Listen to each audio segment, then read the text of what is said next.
Okay, so I don't have a ton of time, but I wanted to tell you guys real quick about something that happened last year at the Women's Conference in Detroit. This is a conference that was put on by Planned Parenthood. That was one of the big sponsors, and the Women's March. So the people who had removed us from the Women's March, they had a conference, and I registered with my full name and everything, and they accepted it.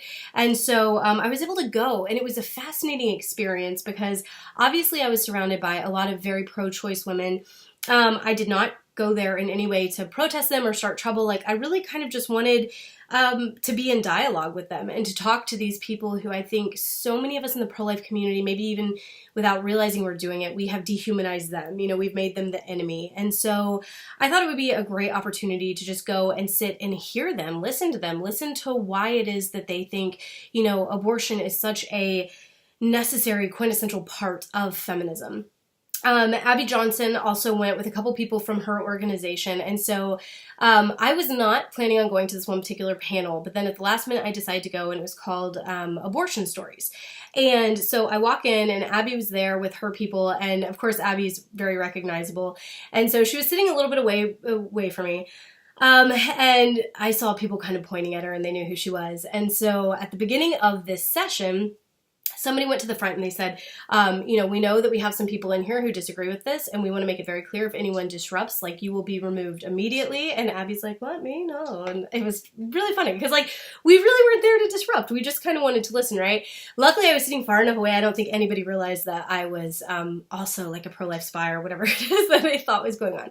So anyway, I listened to this whole panel. It was 4 or 5 women. A couple of them had had multiple abortions, and one of the more outgoing women on it, she was hilarious, but she kept talking about, you know, how she had this like Etsy shop where she posted abortion related stuff. And so she had this flask that she takes with her to all her speaking engagements, and it says, I love my abobo. And she's like, I'm going to sell these on my thing. And, you know, as someone in recovery myself, I kept thinking, like, why do you take a flask to all your speaking engagements? Like, that, I don't know, that's a signal to me that maybe something isn't resolved within you about your abortion. So anyway, I listened to them tell their stories and answer all the questions. So they started doing a Q&A. And there was a young woman who stood up, and she said her name is Coco, and she was with a Planned Parenthood actually here in Texas with one of the organizations. And she said, how come Planned Parenthood is constantly saying, you know, it's only 3%, it's only 3%, because a big part of what they had talked about during their presentation was how we stigmatize abortion and how there's the stigma around it. And so she said, aren't they in turn actually, you know, adding stigma to abortion by saying it's only 3%? And everyone in the room agreed and was like, yeah, you know. And so the outspoken woman on the panel said, you know, that's why I say go work for a small independent abortion provider. And everyone starts cheering, like they were kind of anti-Planned Parenthood. And all of a sudden I'm like, am I in on some weird like pro-choice secret that like people don't actually love Planned Parenthood as much as Planned Parenthood would like us to think they do? And so the woman was like, okay. And she sits down. And so at this point, there was a reporter who had said she wanted to come with me if I was going to ask any questions or anything. And she said, if I can't be at the session with you, if you could just record it. So I had literally just turned my phone on to record and caught the Coco thing because I thought, I don't know if I'm going to ask a question. Again, I didn't go to this to start trouble. But before Coco's question, they had said, you know, does anybody have any questions? And it was kind of a long silence. Nobody in the room did. And so I almost asked at that point, and then Coco got up. And so then it was my turn. Because now the same thing happened. They're like, do we have any questions? Any questions? And it's kind of silent. And I was like, you know what? I might as well.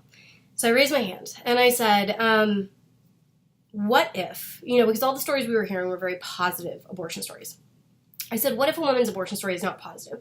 What if she was coerced into an abortion and one that she didn't want? Is she allowed to be a part of your campaign as well? Or would that be considered, you know, stigmatizing abortion?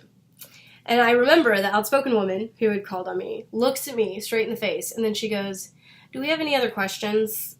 And starts looking around the room, right? And the coolest thing happened at that moment. A woman right in the front row, her hand shoots up, and she's like, no, that's a good question, answer it. And so I'm like, assuming this woman in the front row is probably, you know, post-abortive and definitely pro-choice, and here she was advocating for my voice to be heard, which I thought was just kind of beautiful. And so the woman looks at her and she goes, well, I guess I just didn't really understand the question. And a woman behind that lady says my question, like explains it, which was also really cool. Like here these women were saying like, no, we want to answer to this. So she says she's asking if a woman had a bad experience and was coerced into an abortion, can she tell her story as part of your campaign?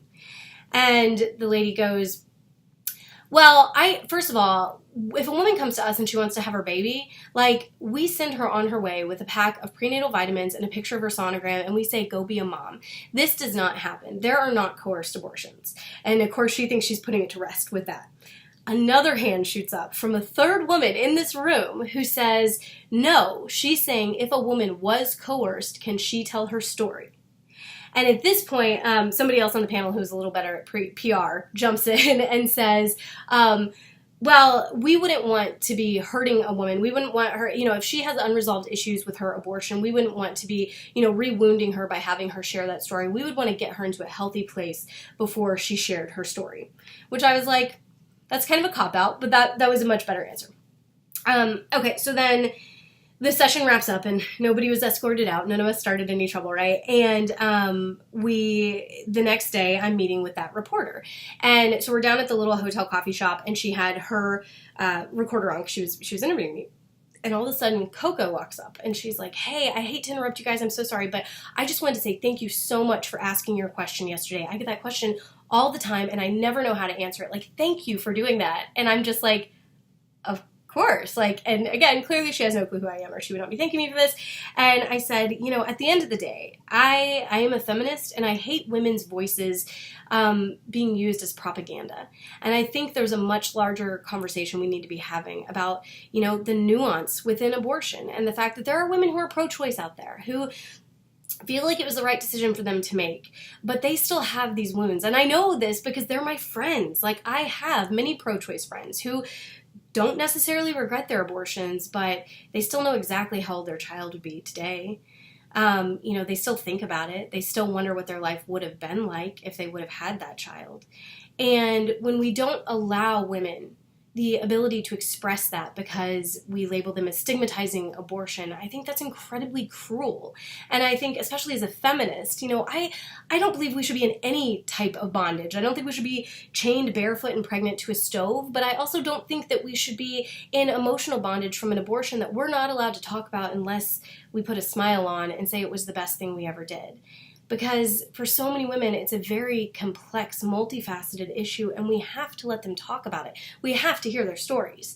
So with that, I'm really excited to see these new groups cropping up that do aftercare, abortion healing that's not religious and is more wide-ranging. I spoke to a woman on the phone today that I'm just really encouraged by because she was saying she has pro-choice friends who are post-abortive and they want to be able to talk about their abortions. And she is pro-life, but she wants to be able to offer them a safe space to do that as well. And I think that is just one of these ways that we can really break down this divide between the pro-life and the pro-choice side, where it's constantly dehumanizing the other side and not looking at them fully, but then expecting them to understand the humanity of the unborn person when so often we disregard their humanity.